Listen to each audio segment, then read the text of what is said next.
இன்னைக்கு ஒரு விஷயம் தான். அவங்களுக்கு ராஜ்யசபா சீட்டு. ஏற்கனவே அதிமுக தரேன்னு சொல்லி ஏமாத்திருச்சுங்கிற ஒரு கோவத்துல அவங்க வந்து வெளிய வந்தாங்க. வெளிய வந்தாங்க. நாங்க அதுக்கப்புறம் பேசிக்கிறோம். எதா இருந்தாலும் ஜனவரில சொல்றோம்ன்னு சொல்லிட்டே இருந்தாங்க. ஒரு மீன் டைம் டக்குன்னு என்ன ஆயிடுச்சு, அன்புமணி போய் கன்ஃபார்ம் பண்ணிட்டாரு. ம். இப்ப அன்புமணிக்கு ராஜ்யசபா கன்ஃபார்ம் ஆயிடுச்சுன்னு ஒரு தகவல் சொன்னாங்க. அதிமுகவோட இருக்கிறதே 2 சீட்டு. டிடிவி கேட்டுட்டு இருக்காரு 1. இன்னொரு அன்புமணி கேட்டுட்டு இருக்காங்க. இந்த இடையில வந்து நீங்க தேமுதிக போனா தேமுதிகக்கு வாய்ப்பு இல்ல.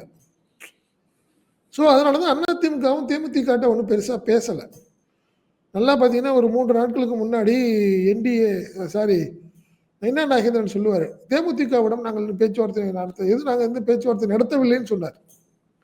காரணம் என்னன்னா, அவங்க டிமாண்ட் பண்ணிட்டே இருக்காங்க. எங்களுக்கு ராஜ்யசபா கன்ஃபார்மா வேணும்னு கேட்டுட்டு இருக்காங்க.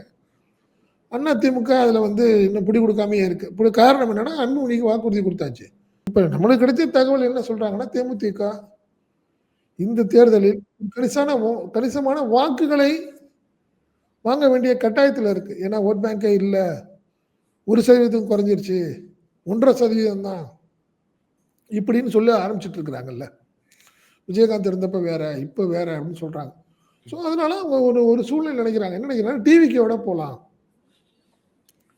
டிவிகேவோட போய் ஒரு 20, 30 தொகுதி வாங்கலாம். 20, 25 தொகுதி வாங்குனோம்னா, கணிசமா ஒரு 20, 15லேருந்து 20,000 ஓட்டு ஒரு 20 தொகுதியில வாங்குனோம்னா, ஒரு பெர்சன்டேஜ் நம்மளுக்கு காட்டும்.